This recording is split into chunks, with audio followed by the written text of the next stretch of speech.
जय हिंद दोस्तों, मेरा नाम अंकित पटेल है और हाल ही में मेरा चयन मध्य प्रदेश पुलिस में सब इंस्पेक्टर के पद पर हुआ है। जैसा कि आप सब जानते हैं कि मेरी मध्य प्रदेश में मेरिट 15 है, रैंक 15 है, जो कि ओबीसी कैटेगरी से है और करंटली मैं एज अ कांस्टेबल पोस्टेड हूँ रीवा में। तो आज मैं बात करूँगा परीक्षा पैटर्न की। एमपीएसआई का परीक्षा पैटर्न क्या है, इसमें प्रीलिम्स, मेंस, फिजिकल और इंटरव्यू 4 स्टेजेस हैं। चारों स्टेजेस के बारे में मैं अलग अलग वीडियो लाऊंगा। तो आज मैं मुख्यतः बात करूँगा प्रीलिम्स के बारे में। तो प्रीलिम्स जो एग्ज़ाम है, ये एग्ज़ाम मांगता है आपका एप्टीट्यूड। आप कितने क्वेश्चंस एक्यूरेसी के साथ अटेम्प्ट कर रहे हो। ऐसा माना जा रहा है कि इस बार निगेटिव मार्किंग भी आएगी। तो अगर निगेटिव मार्किंग भी आती है तो कैसे हम ज़्यादा अच्छा से अच्छा स्कोर्स कर सकते हैं, इसके बारे में बात करेंगे। दूसरी बात ये करेंगे कि रिसोर्सेज क्या होने चाहिए, क्योंकि आपके बीच पीएससी, यूपीएससी ये सारे बच्चे बैठेंगे। तो मैं रिसोर्सेज उनके लिए बताऊंगा जो फ्रेशर हैं, उनके लिए बताऊंगा, और जो रिपीटर हैं जिन्होंने 10-12 मेंस दे रखे हैं पीएससी के, यूपीएससी के, और उनको एसआई की तैयारी करनी है, जो सीजीएल वाले बच्चे हैं, जो वनडे एग्ज़ाम वाले बच्चे हैं, और जो व्यापम के लिए अलग से तैयारी करते हैं। तो मैं रिसोर्सेज उनके लिए बताऊंगा। पहले मैं बताऊंगा फ्रेशर्स के लिए, फिर बताऊंगा रिपीटर्स के लिए। तो बात करें प्रीलिम्स एग्ज़ाम पैटर्न को पहले समझ लेते हैं। तो प्रीलिम्स एग्ज़ाम पैटर्न ऐसा है कि 100 क्वेश्चन आते हैं और इसमें 10 यूनिट दी गई है। तो यूनिट के बारे में डिस्कस कर लेते हैं। पहला हिंदी हो गया, दूसरा इंग्लिश हो गया, फिर आपका करंट अफेयर हो गया, कंप्यूटर हो गया, ये 4 सब्जेक्ट हो गए। इसके बाद मैथ्स हो गया, रीजनिंग हो गया, ये 6 सब्जेक्ट हो गए। रीजनिंग मैथ्स अलग से लिखा नहीं गया है, पर मैथ्स आती है, भले ही 4-5 क्वेश्चन आए लेकिन आते हैं। ये 6 सब्जेक्ट हो गए। इसके बाद आता है हिस्ट्री, ज्योग्राफी, पॉलिटी, और पॉलिटी की जगह समाज शास्त्र था, नागरिक शास्त्र था, लेकिन नागरिक शास्त्र पूछा नहीं गया, पॉलिटी पूछी गई थी। फिर एक आ जाता है आपका साइंस। तो स्टार्ट करते हैं पहले जीएस से, है ना। तो जीएस की मुख्यतः 4 सब्जेक्ट मानी जाती हैं, हिस्ट्री, ज्योग्राफी, पॉलिटी, इकोनॉमिक्स, 5 मान लेते हैं, एक साइंस। पर हमारे में इकोनॉमिक्स नहीं आती है, प्रीलिम्स की बात कर रहे हैं। तो जो फ्रेशर बच्चा है वो क्या करे, शुभम गुप्ता सर एक टीचर हैं, उनकी वीडियोस देखें, सिलेक्शन वे चैनल पर है। शुभम गुप्ता सर की जो मैराथन है वो बहुत बहुत ज़्यादा फेमस है एसएससी एस्पायरेंट्स के बीच में, और कुछ पीएससी वाले भी बहुत देखते हैं। तो मैं उसको लिंक डाल दूंगा, यहाँ पे मैं पिन कर दूंगा। तो आप क्या करिएगा, उनकी प्लेलिस्ट देखिएगा, सिलेक्शन वे चैनल पे है। शायद 30 या 40 वीडियो होंगे पूरे हिस्ट्री के, हाँ इतने ही होंगे लगभग। तो एक बार आप वीडियो के थ्रू गो थ्रू हो जाइए, एक बार बेसिक नॉलेज ले लीजिए। फिर क्या करना है, घटना चक्र एक किताब आती है, 2026 वाला लीजिएगा, नया एडिशन आ गया है। और डेली 100 क्वेश्चन लगाने हैं आपको। या तो आप ऐसे कर सकते हो, 30 मॉडर्न के, 3 से एंशियंट के, और 30 मेडिएवल के। मेडिएवल पे कम फोकस करना है, मॉडर्न पे ज़्यादा फोकस करना है, और एंशियंट पे ज़्यादा फोकस करना है। मैं घटना चक्र लगाने को क्यों बोल रहा हूँ, क्योंकि आपके बीच में ऐसे बच्चे बैठेंगे जिन्होंने 5 मेंस दे रखा है, 6 मेंस दे रखा है पीएससी के। मिनिमम बता रहा हूँ मैं, इस बार जितने भी सिलेक्ट हुए हैं, मेरे बहुत सारे फ्रेंड्स हैं, सारे यूपीएससी और पीएससी वाले हैं। या फिर डिफेंस की, जो जैसे मैं सीडीएस की तैयारी करता था, तो मैंने यूपीएससी लेवल के क्वेश्चन लगा रखे हैं, सीएससी के, सीएपीएफ के, सीडीएस के, एनडीए के। तो घटना चक्र में क्या है, आपको पीएससी के क्वेश्चंस मिल जाएंगे, सारे स्टेट पीसीएस के, यूपीएससी के क्वेश्चंस मिल जाएंगे। तो आप क्या होगा, जो एक्सपीरियंस वाला बच्चा आ रहा है आपके पास पीएससी दे के, यूपीएससी दे के, आप एज ले सकते हो, आप भी वही क्वेश्चन लगा रहे हो। अब आप क्या करोगे, एसएससी सीजीएल के क्वेश्चन लगाओगे, वन लाइनर फैक्ट्स लगाओगे, तो वो काम नहीं करेंगे। ऐसा मैं इसलिए बोल रहा हूँ क्योंकि जब हम प्रीलिम्स का पेपर दे के बाहर निकले थे ना, लिटरली हमें पता नहीं था हमने क्या किया है पेपर में। पर हमारी जो नॉलेज है ना, जो बचपन से आज तक सीखी है, जो एग्जाम्स के थ्रू हमारे एक्सपीरियंसेस थे, जो हमने एप्टीट्यूड डेवलप किया है क्वेश्चन सॉल्व करने का, वो सारा क्वेश्चन सॉल्विंग से ही आता है। आप 10 से 12 हज़ार क्वेश्चन सॉल्व करके जाओ पूरे, और आपका सिलेक्शन निश्चित ही होगा। प्रीलिम्स में आपको ये नहीं सोचना पड़ेगा कि सिलेबस चेंज होगा, कि इस बार एमपीजी के आएगा, इस बार मैथ्स कम आएगी, मैथ्स ज़्यादा आ जाएगी, इंग्लिश ज़्यादा हो जाएगा, हिंदी 70 मार्क्स की आ जाएगी। ये सब नहीं सोचने की ज़रूरत है, आपको बस क्वेश्चंस प्रैक्टिस करो। तो हिस्ट्री के लिए आपको ये करना है, प्लेलिस्ट शुभम गुप्ता की, जो क्या बोलते हैं, जो फ्रेशर्स हैं, और उसके बाद घटना चक्र। और जो रिपीटर्स हैं, सिर्फ और सिर्फ घटना चक्र लगाइए आप। घटना चक्र के क्वेश्चंस को रिवाइज करिए बार बार, फैक्ट्स कॉपी बनाइए, उसको बार बार रिवीजन करिए। क्या होता है कि हम कितना रिकॉल कर पा रहे हैं। अब मैं 4 बुक लिस्ट बता दूं आपको। मैंने तो पढ़ रखी है थीम्स 1, 2, 3, एनसीईआरटी पढ़ रखी है, और एक पूनम दैया दलाल करके आती है, वो भी पढ़ रखी है थोड़ा बहुत, और आर एस शर्मा पढ़ रखी है, और मेडिएवल के लिए सतीश चंद्रा, इस मॉडर्न के लिए स्पेक्ट्रम। पर ये सब पढ़ने की ज़रूरत नहीं है, शुभम गुप्ता सर ने बहुत अच्छे से कवर किया है पूरा। आप इसको पढ़िए, प्लेलिस्ट देखिए, फिर घटना चक्र के थ्रू क्वेश्चंस लगाइए। और हो सकता है तो सीडीएस के, सीएपीएफ के, एनडीए के, सीएससी तो आपको घटना उसी में मिल जाएगा, घटना चक्र में इनके क्वेश्चंस लगाइए। सेम स्ट्रेटजी पॉलिटी में फॉलो करनी है। पॉलिटी की क्या है कि पॉलिटी की कोई भी एक मैराथन आप देख लो, मैं मैराथन को पिन कर दूंगा, क्योंकि पॉलिटी बहुत छोटा सा सब्जेक्ट है, ठीक है। इसके लिए आपको यही करना है। फिर घटना चक्र लगाइए जितना लगा सकते हैं। क्या हुआ था कि इस बार पॉलिटी में आर्टिकल्स बहुत पूछे थे। अब आर्टिकल्स की दिक्कत ये होती है कि 1 से 51 तक सबको याद है, ठीक है, पर वो ये पूछते नहीं है। वो सुप्रीम कोर्ट के पूछ लेंगे, 222, 223 ये वाले पूछ लेंगे, 143 से पूछ लेंगे। जैसे जो हिंदी सब्जेक्ट है उसमें भी वो हिंदी में हिंदी नहीं पूछ रहे थे, ग्रामर नहीं पूछ रहे थे, हिंदी का विकास पूछ रहे थे। हिंदी के कौन कौन से आर्टिकल्स दिए गए हैं 343 से 350A तक, ये सारे आर्टिकल्स पूछ रहे थे वो। तो आप क्या करिए, एक चार्ट आता है और किसी भी दुकान पे मिल जाएगा, पॉलिटी और हिस्ट्री का चार्ट खरीद लीजिए और उसको आप, मैं क्या करता था, मैंने चिपकाया हुआ नहीं था, आप चिपका भी सकते हो। मैं क्या करता था, वो फोल्ड करके मिलता है चार्ट, ऐसे फोल्ड करके रहता है, तो मेरा जो भी पेज खुल जाता था जिस दिन, मैं उसी को पढ़ने लगता था। ऐसे क्या होता है कि हम 1 से 51 तक नहीं पढ़ रहे हैं आर्टिकल, हम कुछ भी पढ़ रहे हैं, कोई भी पेज उठा के पढ़ रहे हैं और आर्टिकल की ट्रिक बना के पढ़ते थे हम। तो आप ऐसे कर सकते हो, आप एक चार्ट लो या तो आप उसको मार्क कर लो कहीं पे चिपका के और उसको आप पढ़ना स्टार्ट कर दो। पॉलिटी के लिए ये करो, आर्टिकल याद हो जाएंगे, है ना। सुप्रीम कोर्ट, हाई कोर्ट, एक होता है 243 वाले जो होते हैं पंचायत के, फिर म्यूनसिपैलिटीज़ के। जैसे इस बार आया भी था कि 243 ZE में क्या है, तो मैंने ऐसे करके याद किया था कि ZE मतलब मेट्रोपॉलिटन, ई आ रहा है तो ZE ऐसे करके। तो आप ट्रिक अपनी बनाइए, है ना, तो ऐसे करके आप करिए। और मैंने कुछ बना रखा, जैसे 243 DT, डी में क्या दिया है, रिजर्वेशन, और म्यूनसिपैलिटीज़ में टी में रिजर्वेशन दिया है। तो मैंने ऐसे करके याद किया था कि जब हमें रिजर्वेशन मिलता है तो हमारे दांत निकल जाते हैं, हम खुश हो जाते हैं। तो आप कुछ भी ट्रिक बना के सारे आर्टिकल्स को याद कर सकते हैं। फिर आ जाते हैं ज्योग्राफी। ज्योग्राफी के लिए आपको सुदर्शन गुर्जर सर हैं, उनकी मैराथन देख लेनी है। इंडियन की भी डली हुई है, फिजिकल की भी डली हुई है, बहुत अच्छे टीचर हैं, आपको मज़ा आ जाएगा। उनकी आप वीडियो देखो, उस पर मैं प्लेलिस्ट को यहाँ पे पिन कर दूंगा। फिर घटना चक्र लगाओ, घटना चक्र रामबाण है। सेम साइंस के लिए, साइंस के लिए तो कुछ पढ़ना ही नहीं है आपको, सिर्फ घटना चक्र उठाओ और लगाना स्टार्ट कर दो उसको। जो साइंस बैकग्राउंड के, जो साइंस बैकग्राउंड के नहीं है उनके लिए क्या करना है, प्लेलिस्ट यूट्यूब पे पड़ी हुई है, उसको आप देख सकते हो, मैं पिन कर दूंगा प्लेलिस्ट को, ठीक है। आपको ज़्यादा रिसोर्सेज के पीछे नहीं भागना है, आपको ज़्यादा क्वेश्चंस के पीछे भागना है, आपको एप्टीट्यूड डेवलप करना है, क्योंकि वहाँ पे आपको डायरेक्ट क्वेश्चंस नहीं मिलेंगे, क्वेश्चन का अप्लीकेशन करना होगा आपको, application of knowledge. Application of knowledge पे मैं बहुत ज़्यादा जोर देता हूँ। सपोज मेरे से कोई क्वेश्चन नहीं भी आ रहा है तो कुछ मेरी ट्रिक्स हैं, टिप्स हैं, उनके थ्रू मैं क्वेश्चन के आंसर तक पहुँच जाता हूँ। एलिमिनेशन टेक्निक्स हैं, उनके बारे में मैं सॉल्व करके नेक्स्ट वीडियो में बताऊँगा। मैं 30 सेट के क्वेश्चंस लूँगा, हिस्ट्री के, पॉलिटी के, ज्योग्राफी के, और मैं सॉल्व करके बताऊँगा कि अगर मैं कोई भी क्वेश्चन मेरे से नहीं आ रहा है तो मेरी क्या अप्रोच होती है उस क्वेश्चन के आंसर को सॉल्व करने की। आपको जान के आश्चर्य होगा कि मैं हमेशा निगेटिव मार्किंग हो या ना हो, मैं हमेशा सारे सवाल अटेम्प्ट करता हूँ। मेरे दोस्तों को ये बात पता है। जैसे कि जो मेंस था उसमें भी मैंने सारे सवाल अटेम्प्ट किए थे। मैथ्स के कुछ मैंने 8 सवाल छोड़ दिए थे, बाकी मैंने सारे सवाल अटेम्प्ट किए थे। और प्रीलिम्स में तो निगेटिव थी नहीं तो मैं सारे करता हूँ। सीडीएस एग्जाम जो 120 क्वेश्चन आते हैं वहाँ पर मैं 117 118 क्वेश्चन करता हूँ, जबकि निगेटिव मार्किंग होते हैं। मेरे हमेशा स्कोर 50+ रहा है जीएस में। यूपीएससी में 50% से ज़्यादा लाना बहुत मुश्किल होता है, पर मेरे आते इसलिए थे क्योंकि मैं ज़्यादा रिस्क लेता था। मैं निगेटिव मार्किंग के पीछे नहीं जाता था कि मैं ये सोचता था अगर मैंने 10 सवाल किए उनमें से मैं 3 तो सही कर ही दूंगा, है ना कुछ अपना दिमाग लगा के इतने सारे क्वेश्चंस प्रैक्टिस करें। तो मैं आपको नहीं बोलूँगा कि आप ऐसा करो, आप ऐसा करने लायक हो जाओगे जब आप इतने सारे क्वेश्चंस प्रैक्टिस कर लोगे। तो ये होगी जीएस की पूरी स्ट्रेटजी होगी। अब आते हैं हिंदी और इंग्लिश में, ठीक है। इंग्लिश में मेरी स्कूलिंग हुई है शुरू से सीबीएसई बोर्ड में, फिर इंग्लिश मीडियम में हुई है मुख्यतः 10वीं तक सीबीएसई बोर्ड, फिर स्कूल ऑफ एक्सीलेंस से मैंने इंग्लिश मीडियम से। कॉलेज वगैरह भी मैंने बीएड करा और मैंने दिल्ली यूनिवर्सिटी से करा है, तो सारा इंग्लिश मीडियम से हुआ, तो मुझे ऐसा कोई दिक्कत नहीं आई। पर आप इंग्लिश के लिए क्या कर सकते हो, वोकैब के पीछे इतना मत भागो, आप रीडिंग करो, कुछ ना कुछ रीड करो डेली। 1 पैराग्राफ रीड करो, 2 पैराग्राफ रीड करो।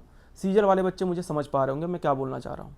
वहाँ पे भी आपको अंडरस्टैंडिंग डेवलप करनी है। वोकैब रटी नहीं जाती है, मैं इसके अगेंस्ट हूँ, मैंने आज तक वोकैब नहीं रटी है। एक Norman Lewis word power made easy by Norman Lewis book आती है, आप उसको पढ़िए, एक बार उसको पढ़ लीजिए, 1 महीने दे दीजिए।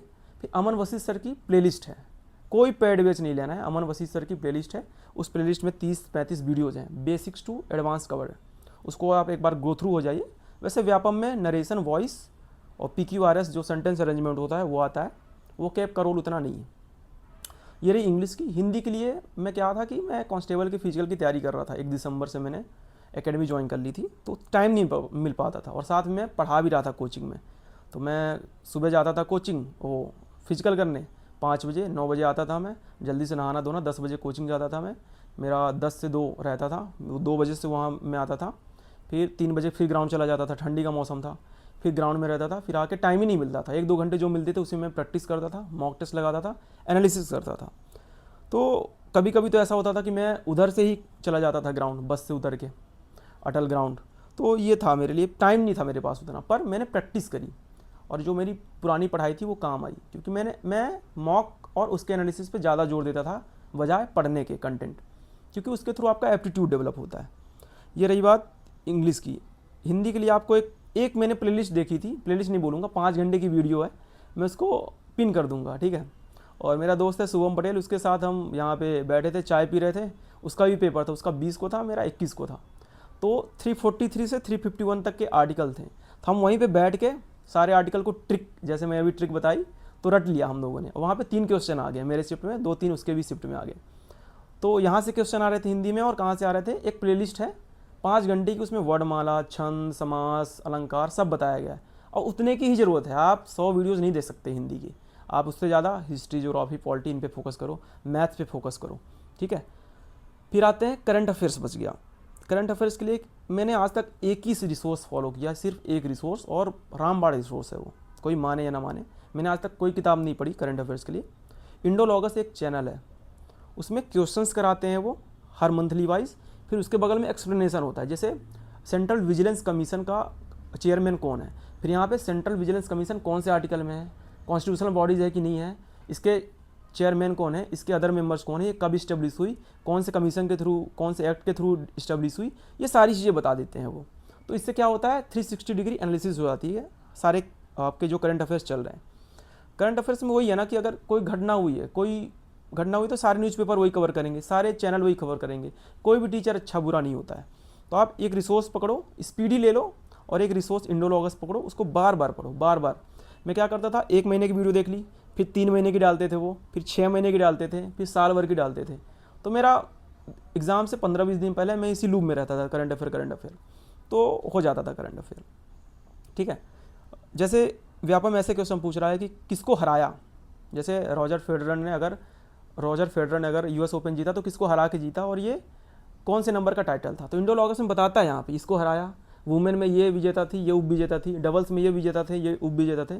जैसे मेरे को एक क्वेश्चन याद आ रहा है कि एक क्वेश्चन आया था कि 2 नाम दिए गए थे कि इन्होंने जीता है, ये वुमेन्स डबल्स के हैं कि मेंस डबल्स के हैं, क्या हैं ये, ऐसा मेरे शिफ्ट में क्वेश्चन आया था। तो मैंने पढ़ा हुआ था, तो मुझे नाम याद आ गया था कि ये मेंस डबल्स के हैं विजेता। तो इंडोलॉगस चैनल बहुत ही अच्छा, आप एक बार देखोगे तो आप ज़रूर आप यहाँ आके कमेंट करोगे कि बहुत अच्छा रिसोर्स है। फिर रह जाती कंप्यूटर से, अब कंप्यूटर के लिए मेरे पास टाइम नहीं था, तो मैंने एक प्लेलिस्ट देखी, प्लेलिस्ट नहीं मैराथन थी परमार सर की।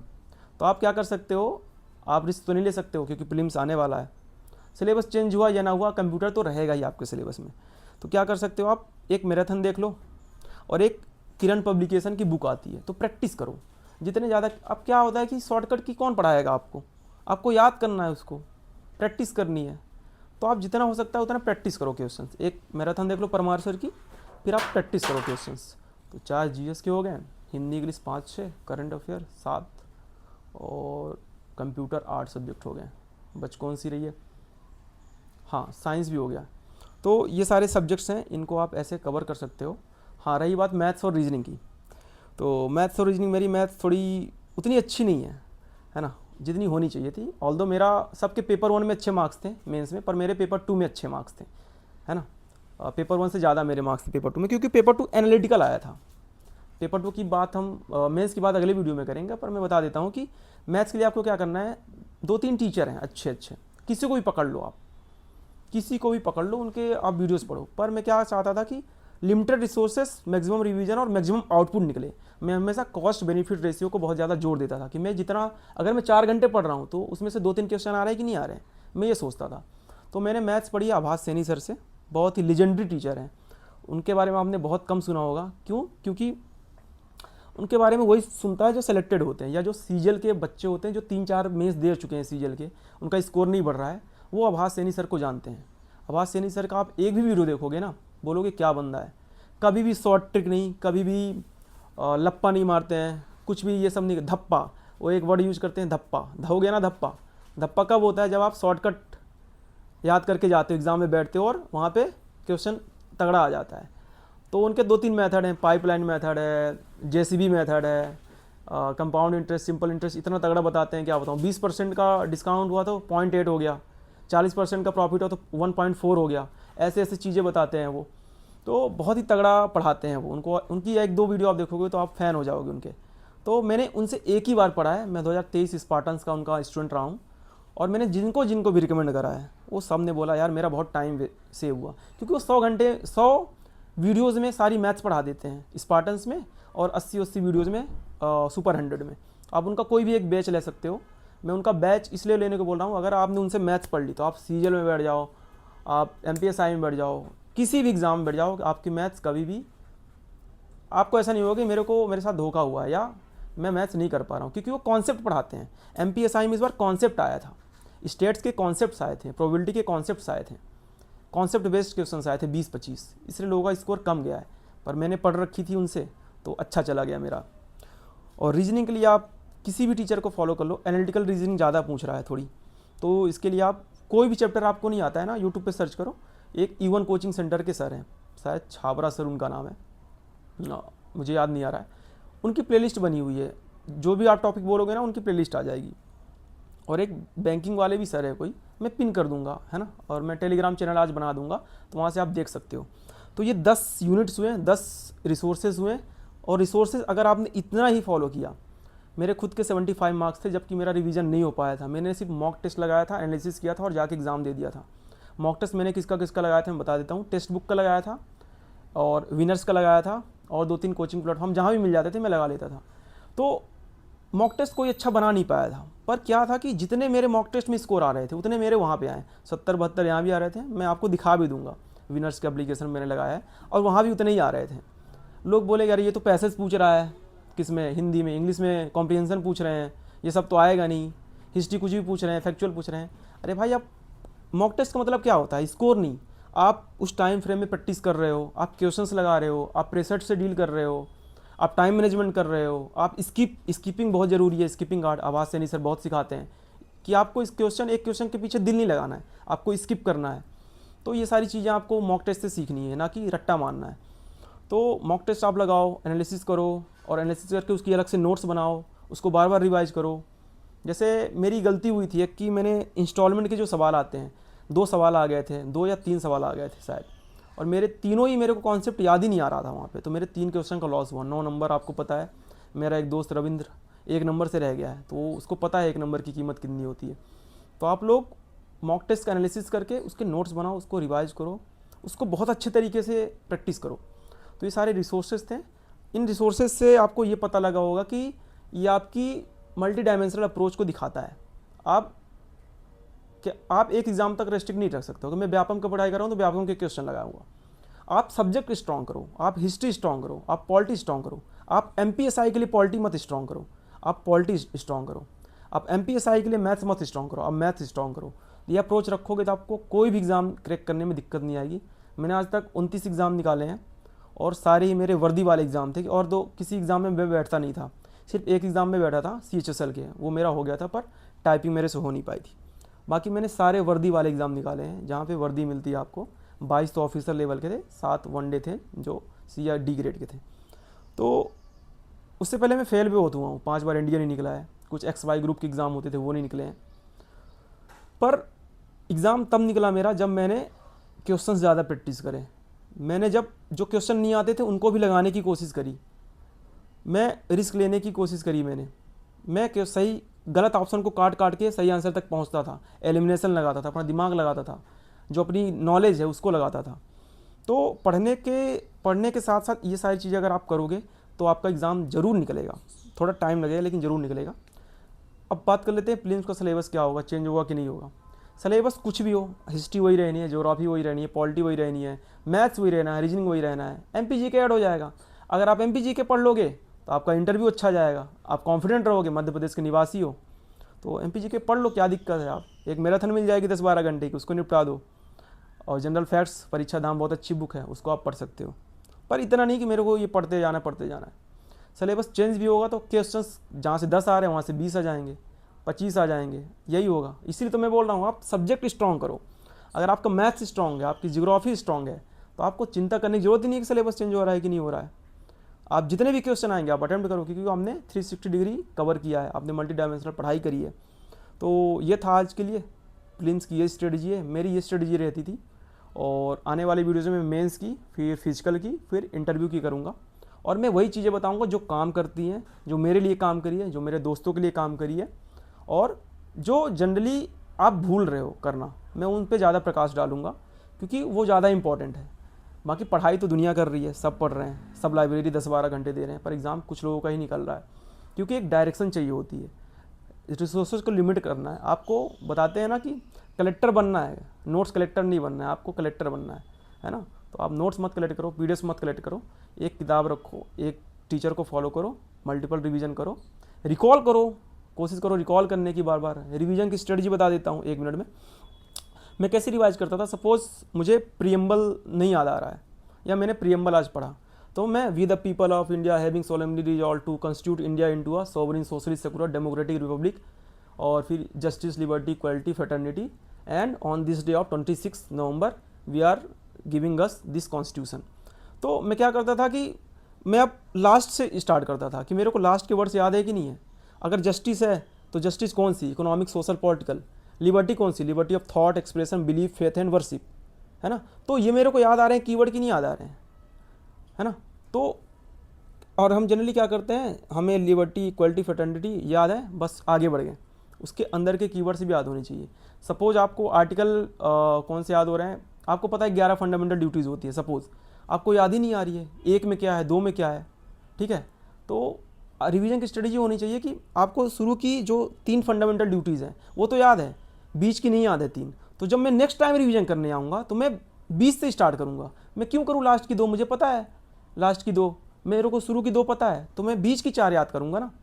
ऐसे करोगे तो आपका रिवीजन अच्छा होगा। ऐसे सेम मैथ में आप क्या होता है, मैथ्स गए, पहली वीडियो से स्टार्ट कर दिया, अरे भाई इंस्टॉलमेंट आ रहा है बार बार क्वेश्चन में, पेपर में, तो इंस्टॉलमेंट से तैयार करो ना आप। इंस्टॉलमेंट आपको भूल रहा है, डिसऑनेस्ट शॉपकीपर मैथ्स में भूल रहा है, आप वो पढ़ो ना, आप फालतू के सवाल क्यों पढ़ रहे हो। 50 की चीज़ें 10% डिस्काउंट, तो कितने की होगी, है ना। तो ये नहीं पढ़ना है, ये सवाल आएंगे, पर ये फोकस कम करना है। रिवीजन क्या होता है, रिवीजन ये होता है कि आप जो आपसे नहीं आ रहा है उसको पढ़ो, आप वो आपके दिमाग में चला जाए, सबकॉन्शियस माइंड में चला जाए। आप सरल सरल चीज़ें रिवाइज करोगे तो उससे काम नहीं चलेगा। ये मेरी रिवीजन की स्ट्रेटजी रहती थी। मैं एक कॉपी लेके बैठ जाता था, रिकॉल करने की कोशिश करता था, जो मेरे को याद नहीं आ रहा है अब मैं जाके वही पढ़ूंगा। सपोज मेरे को आर्टिकल क्या है कि फंडामेंटल राइट्स के ले लेते हैं, 19 to 35 है, 14 to 35 है जो भी। तो मेरे को 14 याद है, राइट टू इक्वालिटी, मेरे को 15 याद है, मेरे को 16 याद है, मेरे को 17 याद है, अनटचेबिलिटी, 18 टाइटल याद है, 19-20 नहीं याद आ रहा है, 20 और 22 में कन्फ्यूजन है। 20 में क्या दिया है कि प्यूनिटिव डिटेंशन, प्रिवेंटिव डिटेंशन, 22 में क्या दिया, no ex post facto law, no double jeopardy, no self incrimination. तो 20-22 में मेरे को कन्फ्यूजन है। 20 में क्या बोल रहा है कि सज़ा मिल गई है तब आपको क्या करना है, और 22 में क्या बोला सज़ा से पहले क्या क्या प्रावधान है। तो मैं इनमें कन्फ्यूज़ हो रहा हूँ, तो मैं इनको पढ़ूंगा ना। तो मेरी ये रिवीजन की स्ट्रेटजी, सबको 32 तक आर्टिकल आते हैं, 33, 34, 35 याद ही नहीं है किसी को, है ना। तो ये सारी चीज़ें याद करनी है आपको, जो आम जनता छोड़ के जाती है, या जो मैं रिवीजन करता हूँ और छूट जाता है, या जो मुझे पता है टफ है मैं उसको पढ़ नहीं रहा हूँ, इग्नोर कर रहा हूँ, प्रोकास्टिनेट कर रहा हूँ। तो सिलेक्शन ऐसी चीज़ों से होगा जो आपको लग रहा है ये आएंगी या टफ है और मैं इसको छोड़ के जा रहा हूँ। तो यही करना है आपको। ये ओवरऑल मेरी रिसोर्सेज की, फ्रेशर्स को क्या करना चाहिए, रिपीटर्स को क्या करना चाहिए, मॉक टेस्ट की स्ट्रेटजी हो गई, रिवीजन की स्ट्रेटजी हो गई, ये सारी चीज़ें मैंने बताई हैं आज। आप इन सबको फॉलो करो, निश्चित ही आपको रिजल्ट मिलेगा, ज़रूर मिलेगा, है ना। बाकी मैं आज टेलीग्राम ग्रुप बना दूंगा। अच्छा लगे वीडियो तो आप लाइक करिए, है ना। जय हिंद, जय भारत।